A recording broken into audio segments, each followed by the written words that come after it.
Hey kids, y'all ready for a bedtime story?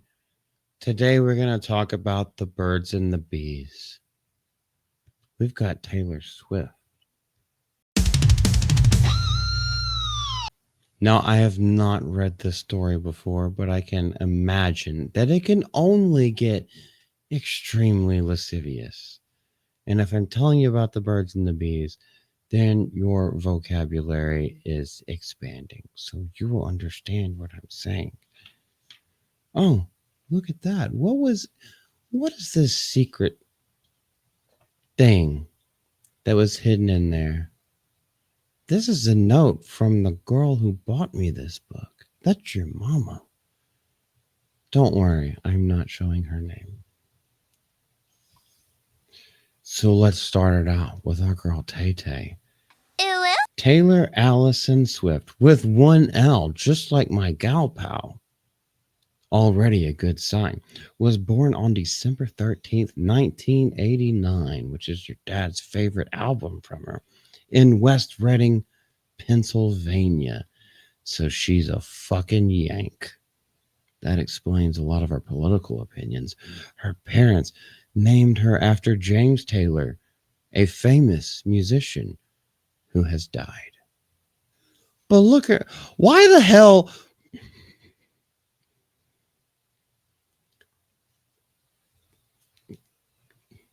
Okay, I really don't understand this. This image will be on the screen. Why the heck are they showing a child where like that part of her body is exposed? I know it's covered in a leotard, but like why not just make the fluff cover that? Even though she's dressed as a ballerina, I really don't get that. Like all jokes aside, I'm actually being serious. But anyway, young child, let's go on. Maybe this was written by a map. A lot of love surrounded Taylor and her little brother Austin. These are some absolutely white names. What is the Swifts did many activities as a family. They spent time reading books. They spent time drinking beer. They spent time in the back of the pickup truck making hillbilly hot tubs. All it takes is a tarp and a water hose. And oh my goodness, you can have the best time of your life. Don't let anybody tell you otherwise. They spent time reading books, visiting new places, and having fun outside. Pennsylvania does not have beach fronts, so this was a rich bitch from the beginning. Christmas was one of Taylor's favorite holidays. And you want to know why? What made the holiday season even more exciting was that her family lived on a Christmas tree farm. So she had no allergies to the pine needles or the fir needles, the Douglas firs. Good, because anyone who has allergies is a little bitch that needs to die. You don't have any allergies, do you? Don't worry, the Lord will take you away soon. Everyone pitched in at Christmas time at the Swift household. Taylor's dad mowed the fields on his tractor. But if it was Christmas time and you have a picture of her sliding down a snow covered entire property, what the hell did he have to mow? This is shenanigans. I'm calling it right here. Taylor's job? It starts with a hand, it progresses to a blow, and picking prey and menace egg pods off the trees. So she was human insecticide. I see why a lot of people don't like her nowadays because this is the child's version of her biography. Oh, anyway, yeah. So I guess she'd do that. The Swifts didn't want anyone to get a buggy surprise on Christmas morning, but on Christmas morning they didn't get a buggy surprise. But quite often, at least in an atomic family, there was a naggy surprise because the mother was in the house. As a kid, Taylor tried lots of different things. She rode horses and horse cocks. She acted in plays. and role playing. She wrote poetry and hustler opinion articles. But when she learned how to play the guitar, that 4 chord progression, she knew she had found her passion. She only uses that 4 chord progression. It's literally in all her songs. Watch the Eras tour. Everything she plays. Yeah, you put a capo on it all day long. You're still only playing the same 4 chords. Goodness gracious. But this is the guy that you lost your virginity. You will lose your virginity to in college because he plays you a song by Oasis. It'll be called Wonderwall. And for some reason, even though it's a terrible song, you will fall in love with the dude because he's artistic or some BS that you make up in your own mind. I don't stand for it. I was never that guy. I played metal. When Taylor has a goal, nothing stops her. Not even SA charges from that one guy who apparently stuck his hand up her skirt on a red carpet. I don't know. That was way back in the day. I don't know whatever came of that, but she was a big fan of country superstars Faith Hill and Shania Twain because both of them were hot. And Taylor was getting to the age where she could be considered attractive as well. She is only 1 year younger than me, so I think it's okay that I say this kind of stuff. And she found out that both of them had started out in Nashville, Tennessee. That's where the career started because that's where the Country Music Hall of Fame was.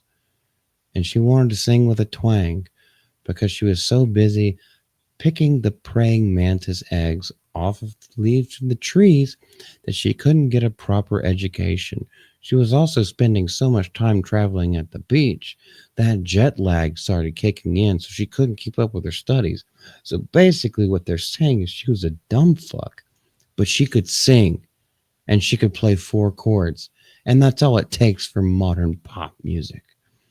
That was all that 10-year-old Taylor, oh golly, yeah, I'm glad I didn't say anything. 10-year-old Taylor at the time needed to know.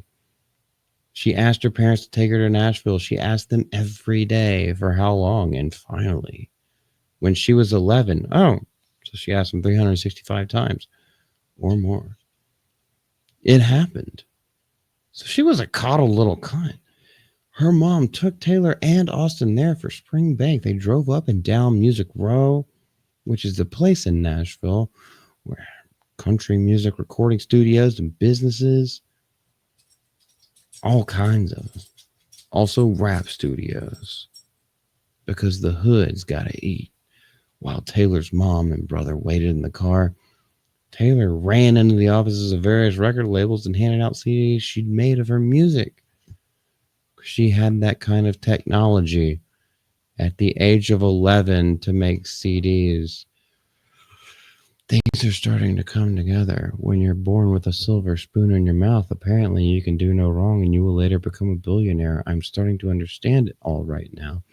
See, I was taught manners and work ethic, but she was taught that if she saw what other successful people had done and she just asks and complains forever, soon her ideas will be satiated. She'll get exactly what she'll want. And then she can sell her body to an NFL football player.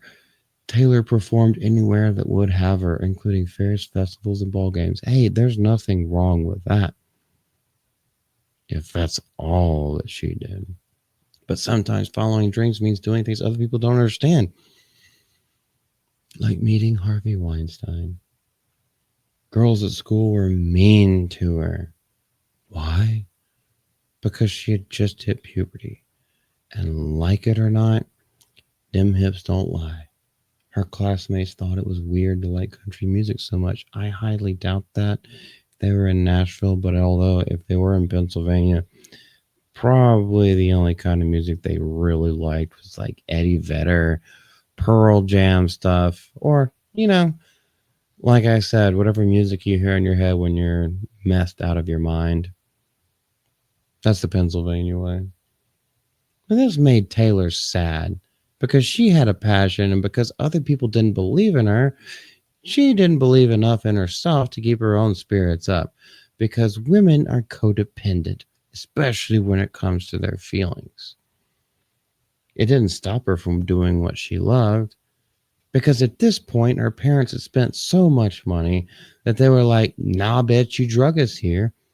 And so now you have to follow through with everything. So 2 years later, when Taylor was 13, something incredible happened. And RCA Records wanted to work with her. She got a record deal at the age of 13, and Taylor and her family said goodbye to Pennsylvania and moved to Nashville.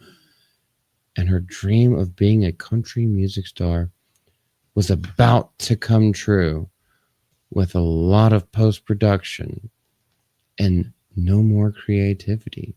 She could write her lyrics, but only after she blew them first. Otherwise, they would just change them and make it into a corporate mess, which is what you're seeing with the latest album that she's put out.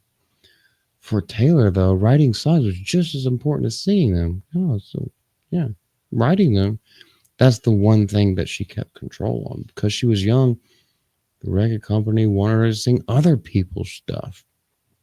And they thought she should wait until she was older before she did her own thing. So basically, a glorified cover artist, which a lot of bands get their start that way. There's no shame in that game, especially if you're getting paid for it. Taylor didn't agree, though. One night, she performed at Bluebird Cafe. She sang some of her own songs and some from other singers. Basically, what our band did too. We did a couple covers and we did a few originals, and that was our time, and we gained a following. I guess you kind of do the same thing on YouTube. You do the same thing pretty much anywhere. She caught the eye of the music executive in the crowd who was forming a new record label. And guess who he signed to make an album? Our girl Tay Tay. Shake that thing and take it off. Taylor's debut album, Taylor Swift, that was real original. I thought she really wanted to write her own music and everything like that. You couldn't come up with a better album title than that. Came out when she was just 16, old enough to drive. I'm not going to finish the rest of that. She was excited every time she heard her songs on the radio, because who wouldn't be? Other people are proud of all the work and the artistry that you've put in. So always put in that artistry and always put in the work. Her next album, Fearless, was the top selling record of the year, and it made her a huge star. And it dried up all the teardrops from her guitar. Taylor is fearless. She is so fearless that she never got a boob job or a butt lift. Because in my honest opinion, she doesn't really need it. And she's one of those few who can pull off a high-waisted short without looking fat, frumpy, or bloated. It's very strange, and there are very few body types who can pull that off, but she can. She's always been able to. She's also just wide enough where she can pull off like the red lipstick, and it's hot as crap. But anyway, we'll go on. This is the Birds and the Bees talk, by the way. So anyway, one of Taylor's biggest strengths is storytelling. Her songs tell bastardized stories of Shakespearean plays that many people can relate to. Taylor wrote all the songs on her third album, Speak Now. Listening to a Taylor Swift album is like hearing her diary being sung out loud. Some call it a diary, others call it verbal diarrhea. And no matter how you choose to say it, it means the same thing. She just keeps regurgitating the same stuff. Many of Taylor's songs are inspired by her life, like The Best Day. And hopefully that's a song about, oh, wait, it's not about being baptized. It's a song about growing up in a loving family and having a supportive mom. But that wouldn't be the best day. That would be the best childhood or the best life. So you see how it plays on young women's emotions. Taylor and her mom, Andrea, are very close. They talk about everything. No one has known Taylor longer. Oh, obviously. She was gestating in her belly. Or knows her better than her mom. I don't even have a joke for that. Trying new things and taking risks is important to Tay Tay. Even though country music was her first love, she took a big chance and recorded a pop album called 1989. And that's one of the best ones. Just going to say, that is road trip music, let me tell you what. And it was the best selling album of the year. Again, she had done it twice in a row. Taylor never lets anything hold her back from creating music she loves. But what she does do, never mind, I'm not going to say that. Taylor also loves sharing things with her fans, like all of her STDs. They know that her lucky number is 13. That's a horrible lucky number. Friday the 13th, unless she's really into horror, in which case, excuse me, there is no ring on this finger, Taylor. You can get with it, drop the zero and get with this hero. She often hides clues and symbols in her music and videos, like I'll Be the Man. I think the song is just called The Man, but it's actually not a bad song if you actually think about it. But yes, there are hidden subtexts in a lot of her stuff. We'll go through it. But that one's really bad because she puts a fake mustache on, so it kind of makes you, why am I attracted to this person that now looks like a man? It's a lot of weird feelings. Don't worry, you're not getting hormones. For a few of her albums, she surprised special groups of fans by inviting them to secret parties to listen to the album before anyone else. And look at how diverse this group was. It's a bunch of girls of different ethnicities and one faggot. Why can't normal people just like her music? It's really not that difficult. You just don't think about it so hard. They got to hang out at her house, meet her family, even bake cookies together. That's actually pretty insane. That's pretty insane. I, I know this thing obviously has a slant, but good gracious, these had to be people that she actually knew or had like vetted. Because there's no way she was that naive to do that. When Taylor likes something, she tells everyone about it. One thing she really likes, cats. That's it. She's a cat girl. I'm sold. The persona that I have of being a Taylor Swift simp is over. I am actually one now. Cats are the best. Fight me. Physically. I still can't say that with a straight face. Okay, you don't fight me. I'm sorry. Yeah. Calm down. Yeah, cats are the best.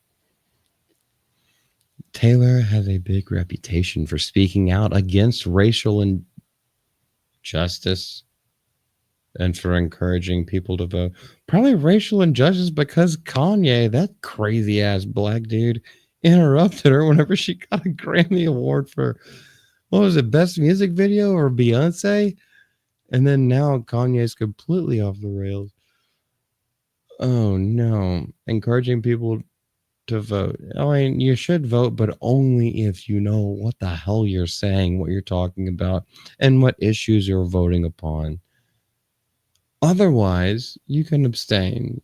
Like, don't just go full party ticket. That's retarded if you're that kind of person. Educate yourself first. Educate yourself in everything, just like you're educated on Taylor Swift. I won't tell you what her fish smells like, but as soon as I found out, I'll let you know. What if shit? Never mind. Yeah, what if it goes full on? Like you can imprint, just like Ismay, like Jacob and Ismay, you can imprint. I will not keep that in this final cut, but it might go on as a blooper.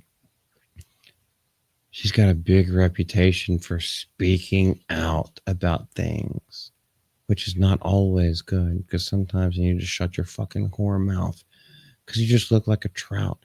and instead just dress up with pretty dresses and pretty makeup and sing fun songs about breakups and, summer vibing and all that other kind of stuff, and just look pretty. Sometimes that's the best choice. She's a trailblazer and a homewrecker from all of her past relationships. Taylor's hard work has paid off. It's not really hard work to just talk a bunch of shit and like hot air out of your mouth when you don't know what the heck you're talking about. Her albums have sold millions of copies. She's worth over $1 billion. She's won multiple Grammys. She's traveled around the world. She's made people happy with her music. So what will she do next? Well, in about 15 minutes, I have a rendezvous with a special little someone. So we're going to have to cut it off here. But yeah, when you're Taylor Swift, the sky's the limit. That's the end of this. And she does things with the fans, for the fans.